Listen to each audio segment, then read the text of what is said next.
이번 주에는 설교 주제를 정하는 것에 참 많은 혼동이 있었습니다. 여러분들께서도 아시겠지만 지난 며칠 사이에 우리나라에 여러 혼란스러운 일들이 있었죠. 그래서 그 일과 관련된 설교를 준비해야 될까? 사실 제 마음속에서는 그런 열망이 되게 많이 그렇게 있었습니다. 그래서 그런 말씀들을 쭉 찾아보고 어떤 말씀을, 어떤 정의와 공의에 관한 말씀을 정할까 여러 고민하던 중에 그날 밤 기도하는데요, 그런 말씀이 아니라 하나님의 은혜를 선포하라는 마음이 많이 들어왔습니다. 그래서 오늘은 은혜 아니면 아무도 보지 못합니다 라는 주제로 우리 성도님들과 함께 말씀을 나누고자 합니다. 여러분, 한 독실한 기독교인이 운영하던 이비인후과예요. 늘 많은 목사님들이 좀 찾아와서 진료를 받았다고 해요. 그런데 어김없이 어느 날도요, 두 분의 친구 목사님께서 성대에 무리가 와서 이제 진료를 받기 위해 이 병원을, 이 의사 선생님을 방문하게 되었습니다. 먼저 첫 번째 목사님께 이 기독교인 의사가 진료한 후에 다음과 같이 안내를 했다고 합니다. 목사님, 성대에 무리를 주지 않도록 설교하실 때 목소리를 낮추고 말씀하시면 좋겠어요 라고 말했다고 해요. 그리고 이제 곧장 두 번째 목사님께서 의사를 통해 이런 안내를 받습니다. 목사님, 성대에 무리를 주지 않도록 내일부터 당장 설교 시간을 대폭 줄이셔야겠습니다 라고 말했어요.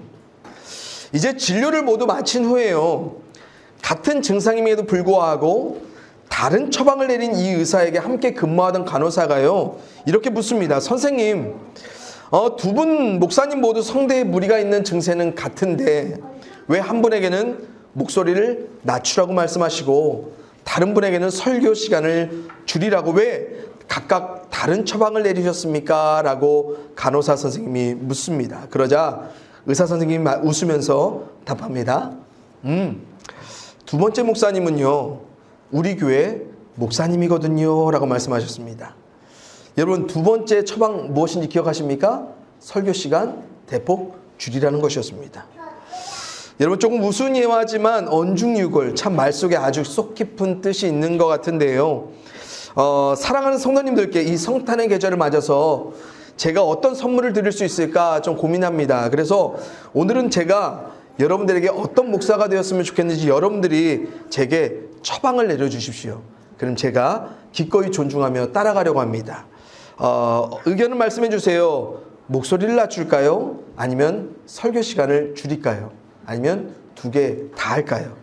말씀해 주세요. 아무도 대답하지 않으실 줄 알았습니다.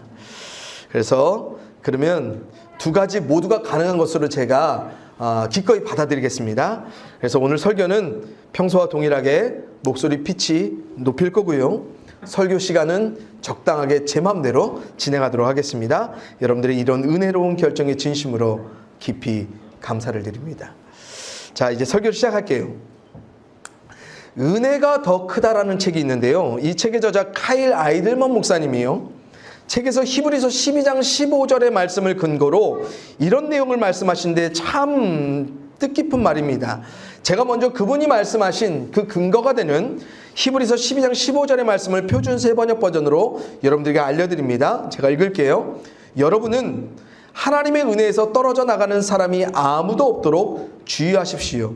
또 쓴뿌리가 돋아나서 괴롭게 하고 그것으로 많은 사람이 더러워지는 일이 없도록 주의하십시오 라는 말씀입니다. 히브리서 12장 15절의 말씀입니다. 여러분, 이 말씀을 근거로요, 이 목사님이 이런 말씀하십니다.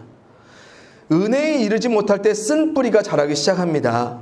히브리 문화에서 독이 있는 식물을 가리켜 쓴 식물이라 불렀습니다. 그렇다면 은혜를 잃어버릴 때 어떤 것들이, 구체적으로는 사람이죠, 독성을 갖게 된다는 것입니다.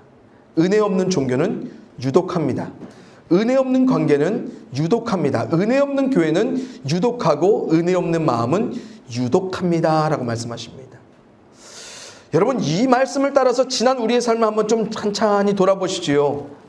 우리가 정말 하나님이 그리스도 예수 안에서 값없이 베풀어 주신 그 값으로 도저히 매길 수 없는 값진 은혜 안에 머물면서 우리 역시 삶 속에서도 은혜를 베푸는 행위자로 살아가고 있습니까? 아니면 이 값진 은혜에서 자꾸만 떨어져 나가서 혹은 이 은혜를 상실한 채로 우리들이 거하는 곳곳마다 쓴뿌리가 돋아나가지고 많은 이들로 괴롭게 하거나 혹은 타인을 더러워지게 만들고 있지는 않은지 우리가 한번 자신을 돌아봤으면 좋겠습니다. 그래서 결과적으로 우리들은 하나님의 은혜로 나와 남들 앞에 유익한 삶을 살아가고 있는가, 아니면 유독한 삶을 살아가고 있는가 한번 돌아봤으면 좋겠어요. 여러분, 오늘 우리가 함께 읽은 본문에는요, 은혜를 잃어버린 유독한 자들에게 대항해서 은혜의 유익함을 실제적인 삶의 행위로서 나타내셨던 예수님의 모습이 증거되고 있습니다. 그런데 놀랍게도 예수님이 이토록 거저 베푸시는 그 은혜를 마치 잘못된 것처럼 유독한 것으로 치부하는 그들의 반응이 참으로 놀라운데요. 이 놀라운 대상, 그 정체가 누구냐면 그들은 바로 성경이 말하는 은혜가 무엇인지, 그리고 그들이 받았던 그들의 역사 안에서 하나님이 베푸셨던 그 은혜가 무엇인지 너무나 탁월하게 잘 알고 있는 당대의 종교 지도자들인 바리새인들과 서기관들이었다는 것입니다. 하지만 지금 그들은요, 마치 은혜의 개념을 도통 모르는 사람들, 이 은혜를 까맣게 잊어버린 사람들처럼 지금 예수님 앞에 반응하고 있습니다. 그래서 사람과 관계하는 삶의 자리에서 이 은혜를 상실한 채 살아가는 그들에게 나타난 주요한 모습, 30절에 이렇게 말해줘요. 30절 우리 함께 읽어볼까요? 시작. 바리새인과 그들의 서기관들이 그 제자들을 비방하여 이르되 너희가 어찌하여 세리와 죄인과 함께 먹고 마시느냐. 여러분, 먼저 이 세리와 바리새인 서기관들이요, 분명한 태도로 반응했던 그 상대들 누굽니까? 당시 세관이었던 레위, 다른 복음서에서는 마태라고도 하는 그 사람, 그리고 그와 비슷한 부류의 누구요? 당시 죄인으로 판명된 사람들이었습니다. 그래서 은혜를 잃어버린 이 바리새인 서기관들의 관점에서 보면요, 당시 유대 사회에서 죄인으로 여겨졌던 이 세리들, 그들과 함께하는 유대인들은 도저히 인정될 수 없었던 것입니다. 특별히 바리새인들과 서기관들의 입장에서 이 세리들은요, 죄인으로 분류된 것은 말할 것도 없고요, 그들은 그냥 사람 취급조차 할 수 없었던 그런 대상이었다는 것입니다. 하지만 그들이 상종조차 하지 않았던 그 대상, 그들을 향하여서 누가요? 예수님이 먼저 은혜로 찾아 불러가고 계십니다. 그것도 뭐라고 말씀하시면서요?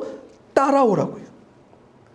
심지어 이 따라오라는 부르심은요, 단순한 부르심 아니었죠. 예수님의 이 부름은요, 자신과의 계속된 관계 안에 이 죄인들을 두시고자 의도하셨던 제자됨의 부름이었다는 것이 더 놀랍습니다.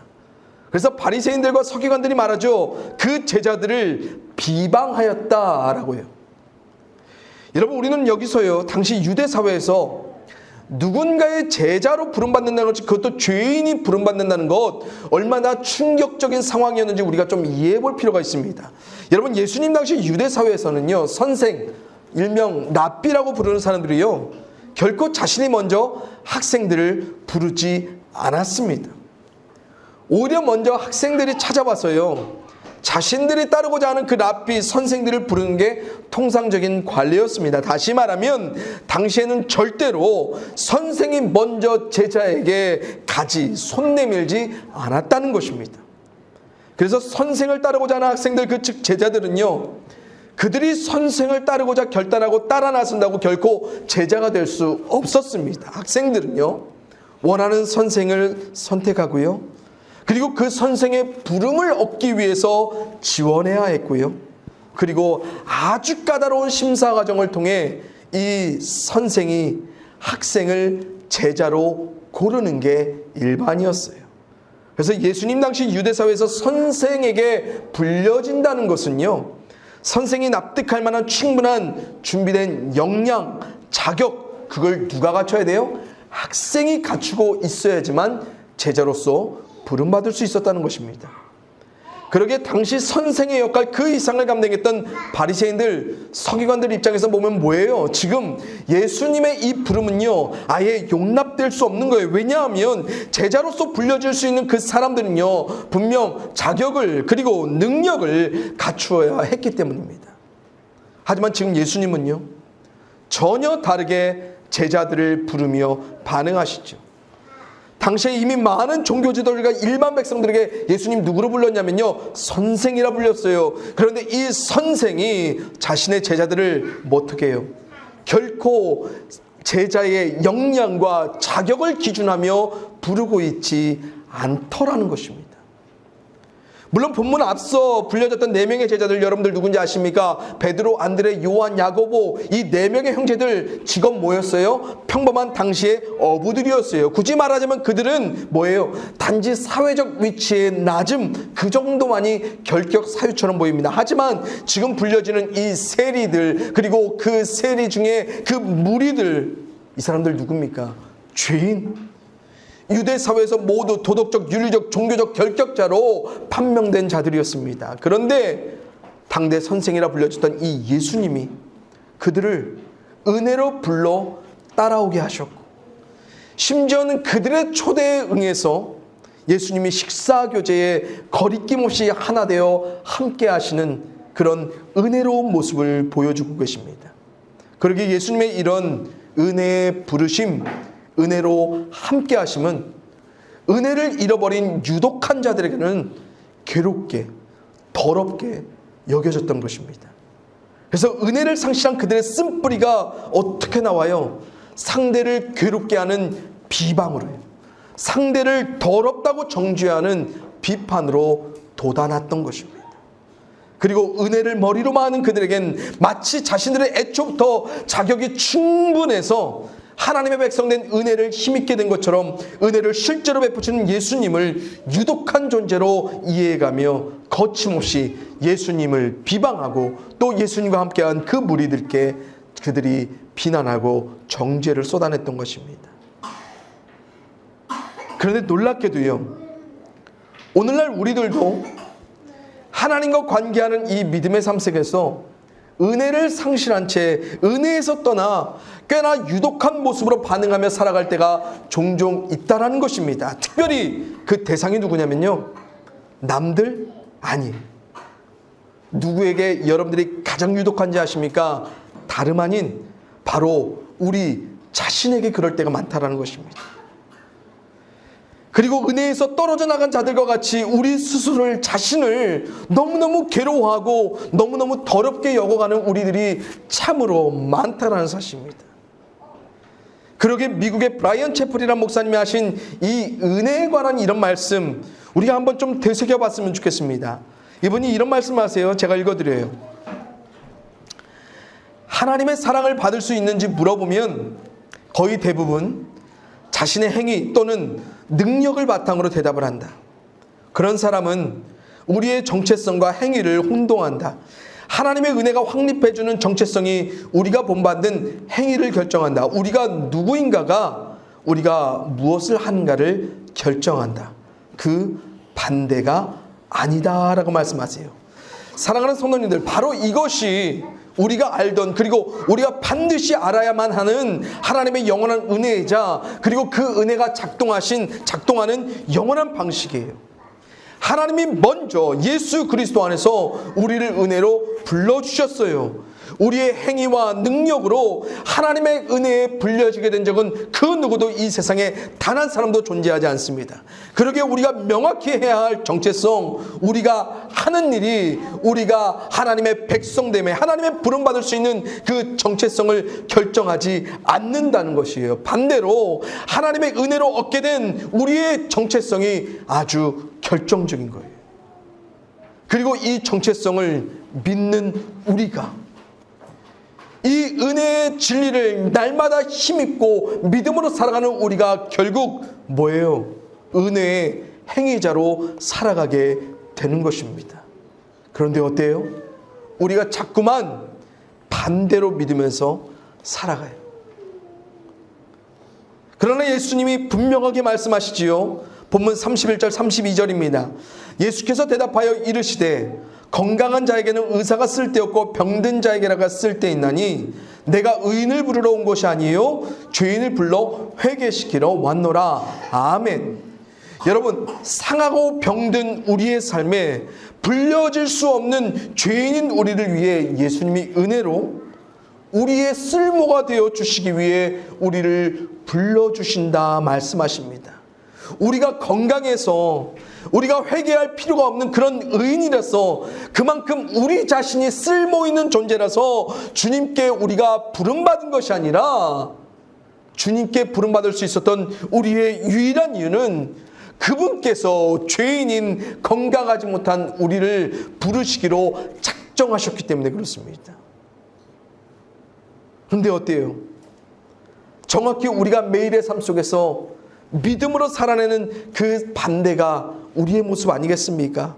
우리가 자초하고 상하고 그 병든 삶에서 우리가 여전히 하나님의 은혜로서 불려져 회복될 수 있을 것이라 우리가 믿고 살아가고 있습니까? 내가 죄를 지었어요. 아무 쓸모없는 존재처럼 보여지는 그 삶의 자리에서 정말로 하나님의 은혜가 먼저 내게 내려질 것이다. 그 내려진 그 은혜를 붙잡고 나아가는 내 삶에는 하나님의 용서가, 하나님의 회복이, 하나님을 통한 소망이 내게 여전히 있을 수 있다라고 우리가 믿으며 살아가냐는 것입니다. 사실 우리는 이런 값진 은혜에서 자꾸만 떠나 살고요, 이 은혜로 말미암는 정체성에 빈번하게 흔들려가며 상실해가며 반대로 살아갈 때가 너무너무 많지요. 그리고 은혜에서 멀어진 우리의 쓴뿌리들이 자꾸만 어떻게 해요? 우리 자신을 괴롭히며 살아가요. 우리가 극복할 수 없는 죄된 더러움들 우리 자신의 행위로 능력으로 커버해보려고, 그래 나는 이 정도는 다스릴 수 있다라고 우리가 우리의 자격을 하나님 앞에 수없이 들여가려고 해요. 그런데 돼요? 아니요. 한 번도 안 돼요. 아니, 된 것처럼 보여도요, 이전으로 동일하게 돌아가는 우리들 수없이 마주합니다. 그렇다면 이젠 하나님의 은혜를 부르짖고 그리스도 예수 안에서 영원히 하나님 앞에 받아들여질 그 은혜를 찾아 구할 만도 한데 참 이상하지요. 우리가요, 이 은혜에서 점점 물러가요. 사랑하는 성도님들, 매일의 삶 속에서 은혜로 부름받은 나의 정체성이 회복될 때요, 영원히 베풀어질 이 은혜의 진리를 내가 믿고 나아갈 때, 은혜로서 허락될 그 삶의 다음들을 내가 믿음으로 소망해 갈 때, 거기에서 나는 하나님의 은혜로 내 자신을 그대로 받으며 살아갈 수 있고요, 그리고 내가 받을 수 없는 그 누군가를 내가 은혜로 받으며 살아갈 수 있어요. 그래서 사도 바울이 이런 말을 남기죠. 로마서 말씀입니다. 그러므로 그리스도께서 우리를 받아 하나님께 영광을 돌리심과 같이 너희도 서로 받으라. 아멘. 여러분, 사도 바울이 더없이 분명하게 증거합니다. 너희들 서로 받아. 이게 먼저 중요한 게 아니에요. 이것이 성립되려면 어떻게 해야 돼요? 그리스도께서 나를 은혜로 불러주셨음을, 그래서 하나님께 영광 되었음을 내가 먼저 믿어야 돼요. 그런 믿지 않는 내가 없으면 서로 받는 나는, 그런 은혜로운 삶의 정체성을 가진 나는 이 삶 가운데 행위자로 나타날 수 없다라고 말하고 있습니다.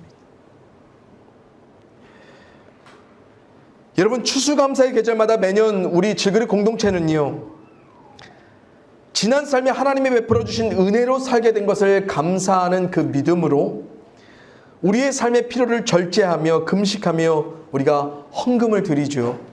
그리고 이번에는 이 헌금이 흘러갈 대상으로 경제적으로 어렵게 살아가며 폐지를 주며 살아가는 우리 이웃들을 목적했고요, 그분들을 위해 작은 생필품 선물 세트를 준비해서 은혜로 나누기로 우리 공동체가 함께 합의하며 또 결정을 했습니다. 그래서 이번 주에 제가 이 은혜를 나누려고 폐지 줍는 분을 찾아 마주했는데, 이분께서 이런 말씀을 먼저 꺼내시는 거예요. 왜 이것을 나에게 주냐고요. 누구신데 내게 이런 것을 그냥 나눠주냐고 말씀하시더라고요. 그래서 저는 하나님 믿는 사람이고 우리 교회에서 어르신들 따뜻하게 지내시라고 이것을 나눕니다 라는 말씀만 드리고 내려왔습니다. 그런데 떠나는 제게요, 그 어르신께서 연신 고개를 숙이며 너무너무 고맙다고 말씀하시는데 순간 제 스스로 너무 부끄럽고 좀 죄송한 마음, 그런 마음이 들었습니다. 여러분, 세상에는 은혜, 즉 이유 없는 공짜가 점점 없어지고 있습니다. 상대를 통해 피드백으로 받을 만한 유익된 뭔가 없으면 주지 않는 게 세상의 일반적인 원칙이죠. 그런데 오늘날 은혜로 사는 우리 그리스도인들이, 그들의 모임인 우리 교회가요, 점점 이런 공짜 없는, 은혜 없는 세상을 자꾸만 닮아가고 있습니다. 그래서 교회가 하는 모임에 참석하지 않으면, 자격을 갖추지 않으면 안 줘요. 교회가 목적한 대로 상대가 함께하고 있지 않으면 우리도 그들에게 은혜 나눠주지 않아요. 즉 우리에게 유익이 되지 않으면 우리도 점점 공짜로, 은혜로 그 누군가에게 유익이 될 만한 어떤 것들을 흘려보내지 않아요. 이런 면에서 저는 우리 공동체가 작지만 너무너무 존귀하게, 자랑스럽게, 너무너무 감사하게 여겨집니다. 왜냐하면 우리의 헌신의 나눔과 섬김 안에 우리 교회 이름을 박아내거나 우리가 어떤 일을 행하고 있는 사람인 것을 알리지 않으면서 오직 하나님 앞에 무명으로, 우리에게는 무익한 채로 묵묵히 하나님께 영광을 돌리며 우리에게 베푸신 그 은혜를 우리의 삶의 몫들을 나눠가며 믿음으로 행했기 때문입니다. 여러분 기억하십니까? 예수님께서 자신의 공생의 사역을 감당하시기 그 시작에 선포하신 이런 말씀이 있어요. 누가복음 말씀입니다. 주의 성령이 내게 임하셨으니 이는 가난한 자에게 복음을 전하게 하시려고 내게 기름을 부으시고 나를 보내사 포로된 자에게 자유를, 눈먼 자에게 다시 보게 함을 전파하며 눌린 자를 자유롭게 하고 주의 은혜의 해를 전파하게 하려 하심이라 하였더라. 아멘. 여러분, 가난한 자, 포로된 자, 눈먼 자, 눌린 자 모두 예수님께는 아무 유익이 안 되는 자들입니다. 하지만 주님께서는 그들에게 먼저 은혜로 복음을, 자유를, 다시 보게 함을, 해방을 뭐예요? 은혜로 먼저 선포하며 이 사역들을 감당해 가셔요. 무슨 말입니까? 나 은혜 베풀 거야. 아무에게도 유익되지 아니하는 너희들을 위해서 나는 은혜를 베풀며 시작할 거야 라고 말씀하시는 거예요. 사랑하는 성도님들, 이 성탄의 축복된 계절에 우리가 좀 거듭 기억했으면 좋겠어요. 먼저 우리들이 그리스도 예수 안에서 하나님의 이 영원한 은혜를 힘입을 수 있는 그런 존재라는 것, 그 정체성을 우리가 날마다 분명하게 듣고 그 은혜로운 해를 매년 선포하며 살아갈 수 있는 그 믿음이 우리 가운데 다시 한번 확정될 수 있었으면 좋겠습니다. 늘 하나님 앞에 자신 없는, 자격 없는 채로 살아가는 우리이지만 그럼에도 불구하고 우리 가운데 전파된 그 은혜는 여전히 풍성하게 남아있다는 것.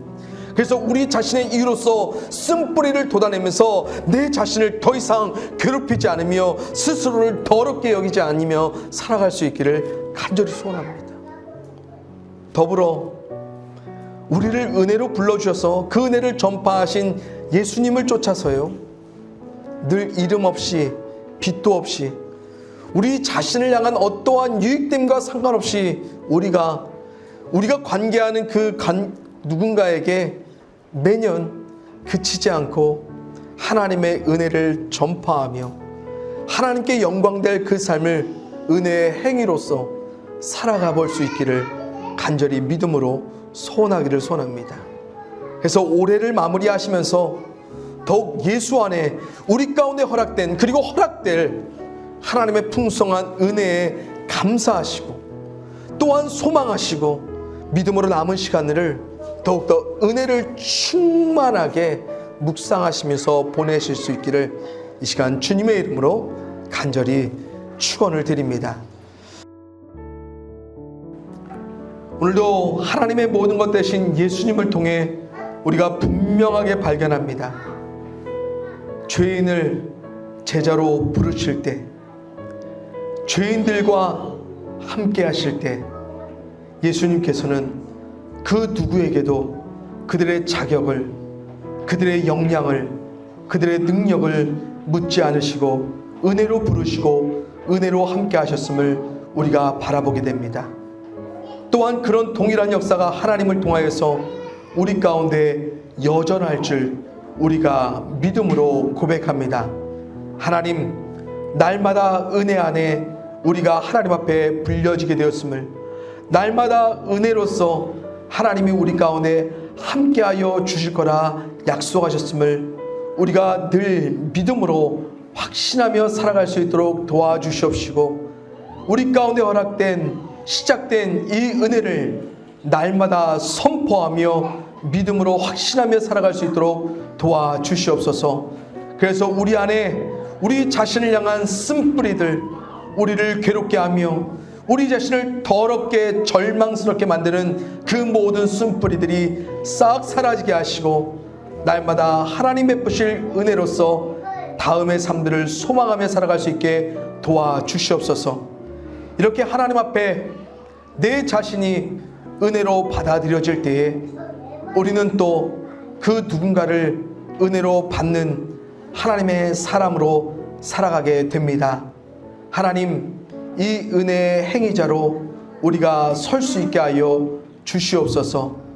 또한 이 은혜를 베푸는 믿음의 사람으로 살아갈 때에 하나님 앞엔 유명한 자로, 사람 앞에는 무명한 자로, 하나님 보시기엔 유익된 자로, 내 자신에게는 무익된 자로 우리가 믿음으로 살아갈 수 있게 하여 주시옵시고, 우리도 이 값진 은혜를 값없이 아무 이유 없이 자격을 따지지 않고 나눠갈 수 있도록 도우시고 함께하여 주시옵소서. 더욱더 이 은혜가 회복되어 충만한 올 한 해의 마지막이 되기 원합니다. 우리 성도들 모두에게 하나님 이 은혜를 충만하게 더하여 주시옵소서. 감사를 드리었고 은혜의 이름 대신 예수 그리스도의 이름으로 축복하며 기도합니다. 아멘.